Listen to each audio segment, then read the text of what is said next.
De Elifazim Somi, dont l'exécution a nécessité l'intervention de 9 chefs zoulous pour empêcher les mauvais esprits de le sauver, à Jake Bird, étranglé à mort sur une potence, ces derniers instants révèlent exactement comment même les tueurs noirs les plus dangereux s'effondrent lorsque la mort la plus atroce vient enfin frapper à leur porte. Gamal Linveld. Dans les Cape Flats, balayés par le vent de l'Afrique du Sud des années 1940, Gamal Sally Linveld a terrorisé les femmes lors de sa brève mais brutale série de meurtres entre octobre et novembre 1940. Armé de morceaux de tuyaux durs et d'une hache, il a assassiné au moins 4 femmes, mais ce qui a rendu son cas vraiment extraordinaire, c'est sa tentative désespérée pour éviter d'être capturé. Il s'est coupé le pouce gauche pour empêcher l'identification par les empreintes digitales. Cet acte macabre d'automutilation s'est avéré inutile lorsque les autorités ont établi un lien avec lui grâce aux empreintes palmaires, à la bague d'une victime et à d'autres éléments de preuve. Après avoir avoué lors d'un interrogatoire, il a été condamné à mort le 10 juin 1941. Mais l'exécution de Linveld se distingue par son contexte historique, sa préparation macabre et la précision scientifique de sa méthode. Les sources varient sur la question de savoir s'il a été exécuté le 9 juillet 1941, à l'âge de 22 ans, ou en 1942, mais la méthode est restée la même. La technique de pendaison long drop d'influence britannique qui avait révolutionné l'efficacité des exécutions dans tout l'Empire britannique. La préparation de l'exécution de Linveld a dû être méthodique et effrayante. Les responsables de la prison ont mesuré sa taille et son poids avec précision et ont consulté les tableaux élaborés par les bourreaux britanniques pour calculer la distance de chute exacte nécessaire.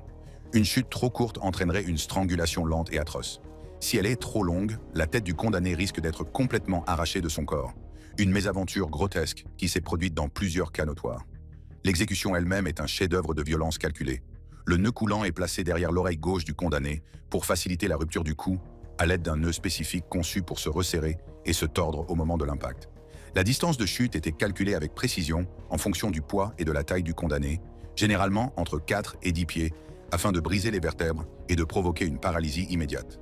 La potence était équipée d'un mécanisme de trappe à ressort, testé à plusieurs reprises pour s'assurer qu'il se déclencherait instantanément au signal du bourreau.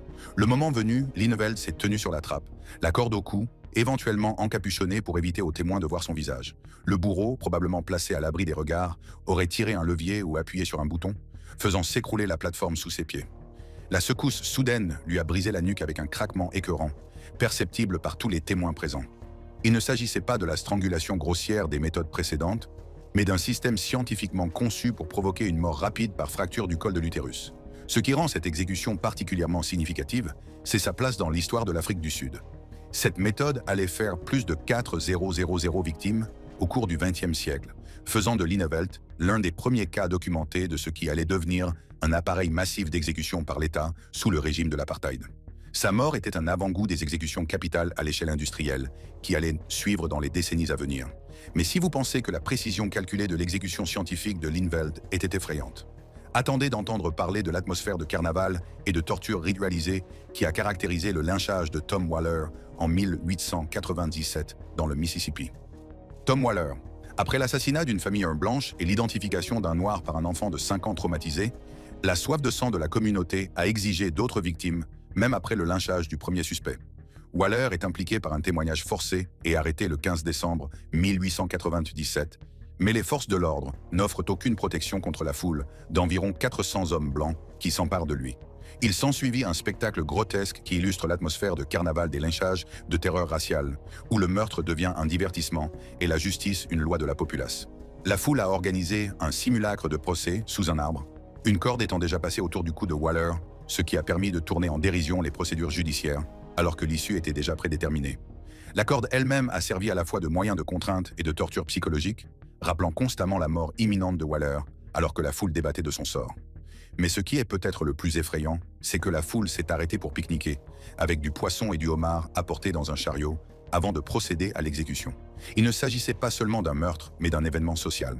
Les familles apportèrent de la nourriture, les enfants jouaient à proximité, et l'atmosphère ressemblait plus à une foire de comté qu'à une exécution. La normalité de la scène, des gens qui mangent, parlent et rient, alors qu'un homme est assis, la corde au cou, met en évidence la nature profondément ancrée du terrorisme racial dans la société sudiste. L'exécution elle-même a été conçue pour infliger un maximum de souffrance et d'humiliation. Des articles de journaux contemporains décrivent la foule traînant Waller sur la colline par le cou. Une forme brutale de torture qui l'aurait amené à s'étouffer et à lutter pour respirer alors que son corps était tiré sur un sol rugueux. Le poids de son corps contre la corde l'aurait partiellement étranglé, provoquant douleur et panique, tout en lui permettant de rester suffisamment conscient pour ressentir toute l'horreur de ce qui se passait. Une fois arrivé au sommet de la colline, à l'endroit même où Charles Lewis avait été tué 5 jours plus tôt, Waller fut pendu à un arbre. Contrairement à la précision scientifique des pendaisons judiciaires, il s'agissait d'une affaire grossière, conçue davantage pour le spectacle que pour l'efficacité. Le corps est resté suspendu toute la nuit en guise d'avertissement à la communauté noire, se balançant dans le vent hivernal comme un symbole grotesque de la suprématie blanche. Le corps a finalement été découpé vers 10 heures le lendemain matin et a été vu par les badauds, transformant même l'après-coup en spectacle public. Fidèle au modèle d'impunité, personne n'a jamais été poursuivi pour le meurtre de Waller. Cette exécution est un parfait exemple de la manière dont un meurtre peut être perpétré en plein jour, avec l'approbation de la communauté et en toute immunité juridique. Si le spectacle grotesque du lynchage public de Waller semble être le summum des méthodes d'exécution barbares, considérez le cas de Jake Bird, un tueur en série dont la pendaison en 1949 a été précédée d'une malédiction surnaturelle qui a semblé coûter la vie à 6 personnes liées à son procès. Jake Bird. L'exécution de Jake Bird le 15 juillet 1949 au pénitencier de l'État de Washington est devenue légendaire non seulement en raison de la méthode employée, mais aussi de la malédiction surnaturelle qui semblait la suivre. Après avoir avoué 44 meurtres dans 12 États, dont les meurtres brutaux à la hache de Bertha et Beverly June Clutt à Tacoma, Jake Bird a prononcé ce que l'on a appelé la malédiction de Jake Bird. Dans une déclaration de 21 minutes devant le tribunal, il a déclaré « Je jette la malédiction de Jake Bird sur tous ceux d'entre vous qui ont eu quelque chose à voir avec ma punition. Croyez-moi, vous mourrez avant moi. » La suite des événements semble valider ces affirmations surnaturelles. 6 personnes liées à son affaire sont mortes prématurément. Le juge de première instance, le sténographe judiciaire, l'enquêteur en chef, son avocat, un greffier et un gardien de prison, tous dans les mois qui ont suivi son procès. L'exécution elle-même a été conçue avec précision et a mis en évidence la froide efficacité du système de potence de l'État de Washington. Bird a été conduit à la potence à 0h20, où il a été préparé pour la technique de la chute de la potence. La potence du pénitencier de l'État de Washington était une machine sophistiquée, dotée d'un système de trappe à ressort qui avait été testé et retesté pour garantir un fonctionnement instantané et fiable. Les responsables de la prison auraient pesé et mesuré l'oiseau au préalable, consultant des tableaux détaillés pour déterminer la distance de chute optimale. En fonction de son poids et de sa taille, la distance de chute a été calculée à environ 1,50 m, afin de s'assurer que la moelle épinière soit coupée instantanément. Si la distance était trop courte, il s'étranglerait lentement. Si elle était trop longue, il risquerait d'être décapité. 2 résultats considérés comme des échecs du processus d'exécution humaine. Le nœud coulant lui-même était fabriqué avec une précision scientifique. Un type spécifique de nœud positionné de manière à briser les vertèbres du cou au moment de l'impact. Bird aurait été placé au-dessus de la trappe, les mains liées dans le dos, avec éventuellement une cagoule noire placée sur sa tête pour éviter aux témoins de voir son visage pendant les affres de la mort. Ce qui a rendu cette exécution particulièrement dramatique, c'est le moment choisi et les récits des témoins. Un aumônier de la prison a commencé à lire la déclaration préparée par Bird pour exprimer son pardon, mais la trappe a été ouverte au milieu de la lecture, coupant court à sa dernière tentative de rédemption.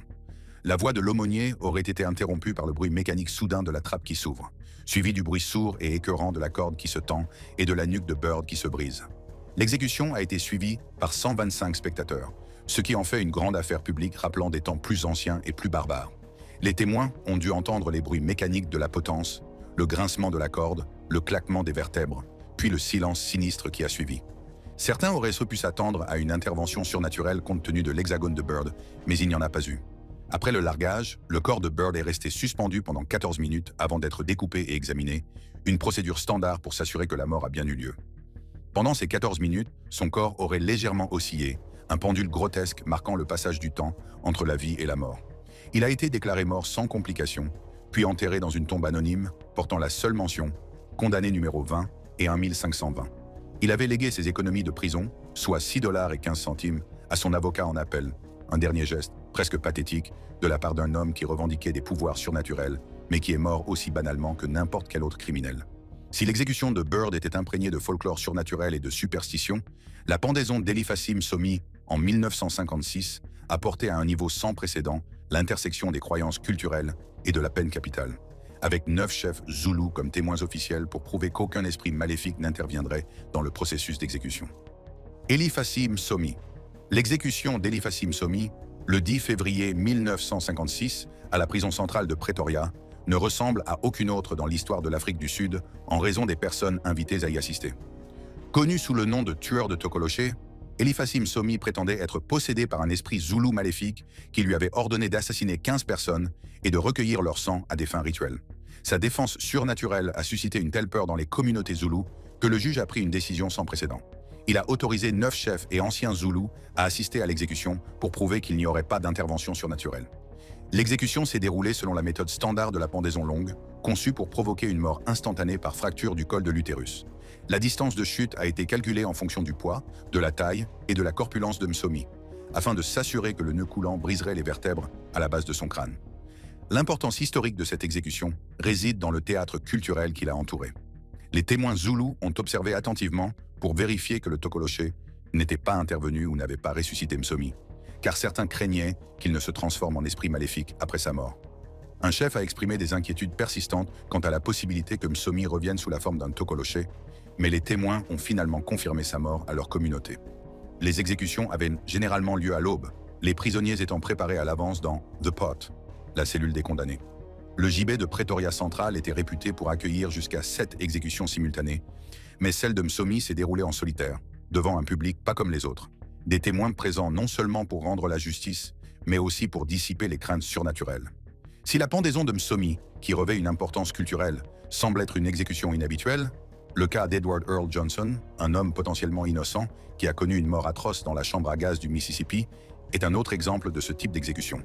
Edward Earl Johnson. L'exécution d'Edward Earl Johnson, le 20 mai 1987, dans la chambre à gaz du Mississippi, représente l'une des exécutions les plus controversées et les plus susceptibles d'être bâclées par cette méthode. Condamné pour le meurtre d'un marshal blanc sur la base d'aveux qu'il prétendait avoir été obtenus sous la contrainte, Johnson a clamé son innocence tout au long des 8 années qu'il a passées dans le couloir de la mort. La chambre à gaz du Mississippi à Parchman Farm utilisait du cyanure d'hydrogène produit en laissant tomber des pastilles de cyanure de sodium dans de l'acide sulfurique, ce qui provoquait la mort en empêchant les cellules d'utiliser l'oxygène, entraînant des convulsions, de l'écume à la bouche et un arrêt cardiaque. L'exécution a commencé avec Johnson attaché à la chaise métallique dans la chambre octogonale, vêtu seulement d'un short. À 12h06, les pastilles de cyanure ont été lâchées et Johnson a inhalé profondément comme on le lui avait demandé pour accélérer le processus. La suite a été décrite comme angoissante. La mort a été prononcée à 0h11, mais des témoins ont rapporté que Johnson avait halté, convulsé et s'était étouffé pendant environ 5 minutes. Sa tête a été rejetée en arrière, ses yeux ont roulé et son corps s'est tendu contre les sangles. L'ancien directeur Don Cabana, qui a supervisé l'exécution, l'a décrite plus tard comme étant « à couper le souffle » et a noté les derniers mots de Johnson. « Directeur, dans les prochaines minutes, vous allez devenir un meurtrier. Je suis en paix avec mon Dieu. Comment allez-vous être en paix avec le vôtre ?» L'exécution a été si traumatisante qu'elle a fait passer Cabana du statut de partisan de la peine de mort à celui d'opposant. Les exécutions en chambre à gaz duraient souvent de 10 à 18 minutes et étaient critiquées pour leur agonie prolongée, ce qui a conduit le Mississippi à passer à l'injection létale en 1989. Aussi horrible qu'aient été les souffrances prolongées de Johnson dans la chambre à gaz, Timothy Wilson Spencer a préféré le spectacle brutal de la chaise électrique à la méthode plus récente et supposée plus humaine de l'injection létale. Timothy Wilson Spencer. Timothy Wilson Spencer a la triste particularité d'être la première personne de l'histoire des États-Unis à avoir été exécuté sur la base de preuves ADN. L'étrangleur de Southside a assassiné au moins 4 femmes en Virginie entre 1984 et 1987 en les ligaturant et en les étranglant chez elles, ce qui a rendu l'exécution de Spencer, le 27 avril 1994, unique. C'est à la fois l'étape médico-légale et le choix de la méthode. La loi de Virginie permettait aux condamnés de choisir entre l'électrocution et l'injection létale, mais Spencer a opté pour la chaise électrique, faisant de sa mort l'une des dernières électrocutions en Virginie. L'exécution a été méticuleusement documentée. Spencer est entré dans la chambre de la mort à 23h05 avec un air confiant, vêtu d'un nouveau jean dont une jambe a été coupée au niveau du genou pour permettre la pose des électrodes. Il a été attaché à Old Sparky avec des sangles en cuir et des électrodes ont été fixées à son crâne rasé et à son mollet droit à l'aide d'éponges imbibées de saumure. Lorsqu'on lui a demandé ces derniers mots, Spencer a répondu « Oui, je pense ». Mais il s'est interrompu sans terminer sa pensée, laissant ainsi l'une des déclarations finales les plus incomplètes de l'histoire. L'électrocution s'est déroulée en 2 cycles précis. Tout d'abord, 2300 volts à 7,5 ampères pendant 55 secondes, ce qui a provoqué une violente tension du corps et l'émission de vapeur par l'électrode de la jambe. Après une pause de 20 secondes, 240 volts à 1,5 ampères pendant 55 secondes supplémentaires assuraient la mort. Le processus a produit une odeur incomparable de chair brûlée et a laissé une cloque visible sur son mollet. Spencer a été déclaré mort à 23h13, mais l'exécution a été marquée par une autre première. Le médecin-chef de la prison a refusé d'y participer, invoquant l'éthique médicale, ce qui constitue le premier refus de ce type depuis l'adoption des directives de l'AMA. William Henry Hans. L'exécution de William Henry Hans sur la chaise électrique de Géorgie, le 31 mars 1994, est devenue tristement célèbre, non seulement en raison des préjugés raciaux dont il a fait l'objet, mais aussi parce qu'elle a psychologiquement détruit l'homme qui l'a exécuté. Hans, ancien soldat de l'armée, a assassiné au moins 4 femmes autour de Fort Benning en écrivant de fausses lettres sous le nom des forces du mal pour créer des tensions raciales. Son affaire a été marquée par des allégations de retard mental, QI de 69 à 82, et par un racisme choquant de la part du jury. Les jurés auraient utilisé des insultes raciales telles que « un nègre de moins à élever » pendant les délibérations. L'unique juré noir a par la suite allégué avoir été intimidé pour voter en faveur de la mort malgré son opposition. Initialement prévue à 19h, l'exécution a été retardée par un sursis de la Cour suprême qui a été levé par le juge Anthony Kennedy. Hans a été déclaré mort à 22h10 dans le Old Sparky de Géorgie. Le processus d'exécution a suivi le protocole standard de la Géorgie. La tête et la jambe droite de Hans ont été rasées pour permettre le contact avec les électrodes, puis il a été attaché à la chaise en bois à l'aide de ceintures en cuir. Un casque métallique avec une éponge imbibée d'eau salée a été placé sur sa tête, et des électrodes y ont été fixées ainsi qu'à sa jambe. Hans est apparu nerveux et agité, entrant dans la chambre les poings serrés. Dans une déclaration finale de 7 minutes, il a clamé son innocence, demandant à plusieurs reprises « Pourquoi exécutez-vous un innocent? Pourquoi exécutez-vous un homme innocent? Pourquoi? Pourquoi? Pourquoi ?» L'électrocution comportait des secousses initiales à haute tension de 2000 à 2500 volts pour provoquer une perte de conscience, suivie de secousses à plus faible tension pour endommager les organes. Aucune complication n'a été signalée, mais l'impact psychologique a été dévastateur. Le docteur Alan Alt, commissaire à l'administration pénitentiaire de Géorgie, qui a supervisé l'exécution, l'a décrite plus tard comme un meurtre prémédité qui l'a hanté de culpabilité et de cauchemar. Alt a démissionné en 1995 et est devenu un défenseur de la peine de mort, affirmant que cette expérience l'avait fait passer du statut de partisan à celui d'opposant à la peine capitale. Si vous avez pensé à l'exécution de Hans, le tueur en série suivant a récité continuellement « The Lord is my shepherd », « Le Seigneur est mon berger », avant d'être électrocuté à mort. Alton Coleman. Alton Coleman a la particularité d'être la seule personne exécutée alors qu'elle était condamnée à mort dans 3 États différents. Avec sa complice Deborah Brown, Alton Coleman a terrorisé 6 États du Midwest en 1984, assassinant au moins 8 personnes, dont des enfants, en utilisant des méthodes telles que le matraquage à l'aide de pinces Zéto, le piétinement et l'étranglement par ligature. L'exécution par injection létale de Coleman le 26 avril 2002 à la prison de Lucaville, dans l'Ohio, a été précédée d'un rituel élaboré. Son dernier repas a été un festin. Filet mignon bien cuit avec des champignons, poulet frit, salade, tarte aux patates douces, frites, etc. Il avait été baptisé quelques jours auparavant et a passé ses dernières heures à réciter le psaume 23. L'exécution a commencé vers 10h du matin, selon le protocole standard de l'Ohio, qui comprend 3 médicaments. Le thiopental de sodium pour provoquer l'inconscience, le bromure de pancuronium pour arrêter la respiration et le chlorure de potassium pour arrêter le cœur. L'ensemble du processus n'a coûté que 43 $ pour les produits chimiques génériques. Ce qui a rendu cette exécution unique, c'est la disposition des témoins. 16 personnes ont assisté à l'exécution, soit en personne, soit par l'intermédiaire d'un circuit fermé de télévision, un dispositif controversé destiné à répondre aux besoins du grand nombre de familles de victimes. Parmi les témoins se trouvaient des survivants comme Harry Walters, gravement battu lors du meurtre de sa femme. Tout au long du processus d'injection létale, Coleman n'a cessé de réciter « Le Seigneur est mon berger », s'accrochant à sa foi retrouvée. Il a été déclaré mort à 10h13, sans aucune complication, mettant fin à l'une des séries de crimes interétatiques les plus brutales d'Amérique. Si l'exécution de Coleman s'est distinguée par des circonstances juridiques records et des arrangements élaborés avec les témoins, notre dernier cas, John Allen Muhammad, a choisi d'affronter la mort dans un silence total et absolu, refusant d'offrir ne serait-ce qu'un seul mot d'explication, d'excuse ou de défi dans ses derniers instants. John Allen Muhammad. L'exécution de John Allen Muhammad, le 10 novembre 2009, a marqué la fin de l'une des séries de crimes les plus terrorisantes d'Amérique. Les attaques de snipers à Washington, qui ont tué au moins 17 personnes. Avec son complice adolescent Lee Boyd Malvo, Muhammad a utilisé un fusil Bushmaster de calibre 223 tiré à partir d'une Chevrolet Caprice modifiée, créant une peur paralysante lorsque les victimes étaient abattues au cours d'activités de routine telles que le pompage de l'essence. L'exécution de Muhammad au centre correctionnel de Greensville, en Virginie, a été marquée par son silence total et la précision clinique du processus d'injection létale. Il a demandé du poulet à la sauce rouge et un gâteau pour son dernier repas, mais a demandé à ce que les détails ne soient pas rendus publics. L'exécution a commencé à 20h58 lorsque Muhammad, vêtu d'une tenue de prisonnier en djinn bleu, a été conduit dans la chambre, en trébuchant légèrement. Il a été attaché au brancard et, entre 21h et 21h06, des lignes intraveineuses ont été insérées dans les deux bras, ainsi que des sondes de surveillance cardiaque.